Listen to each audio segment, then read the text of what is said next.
গ্রামের একেবারে শেষ প্রান্তে একটা পুরনো বাড়ি ছিল। সেই বাড়িতে থাকতো 6 বছরের ঠুংঠুংয়ের ছেলে আর তার মা সুশীলা। ঠুংঠুং শহরে মজদুরির কাজ করতে গিয়েছিলেন। যাওয়ার সময় ছেলেকে কাঁধে বসিয়ে বলেছিলেন, বাবা আমি তাড়াতাড়ি ফিরবো আর তোর জন্য মিষ্টিও নিয়ে আসবো। ছেলেটি নিষ্পাপভাবে জিজ্ঞেস করছিল, কিন্তু বাবা আমি কি করে বুঝবো যে তুমি ফিরে এসেছো? ঠুংঠুং হেসে বলছিলেন, যখন আমি আসব তখন দরজায় লোহার কিছু দিয়ে জোরে জোরে টং টং শব্দ করব, তখন তুই বুঝে নিবি বাবা ফিরে এসেছে। সেই দিনের পর 2 বছর কেটে গেল।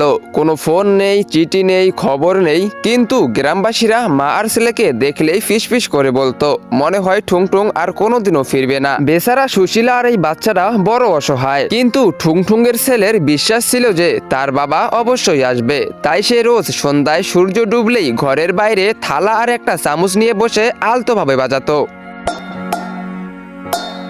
মা চুপচাপ দেখতেন আর কিছু না বলেই ভিতরে চলে যেতেন। তার চোখের জল থামতো না, কিন্তু ছেলের সামনে কখনো কাঁদতেন না, কারণ একটা সত্যি যা ছেলেকে জানাতো না। একদিন সুশীলা খবরে দেখেছিলেন যে ঠুংঠুং যেখানে কাজ করতে গিয়েছিলেন সেখানে এক বড় দুর্ঘটনা ঘটেছে এবং অনেক শ্রমিক মারা গেছেন। তো গাইস, কি হয়েছিল? ঠুংঠুং কি আসলেই দুর্ঘটনায় মারা গেছে নাকি ঠুংঠুং এখনো জীবিত আছে? তোমরা সেটা দেখতে পারবে পার্ট 2 তে। পার্ট 2 দেখতে চাইলে ভিডিওতে লাইক করে চ্যানেলটিকে সাবস্ক্রাইব করে দাও, আর টিকটক ফেসবুক থেকে দেখে থাকলে ফলো করে দাও, আর অবশ্যই কমেন্ট বক্সে কমেন্ট করো পার্ট 2।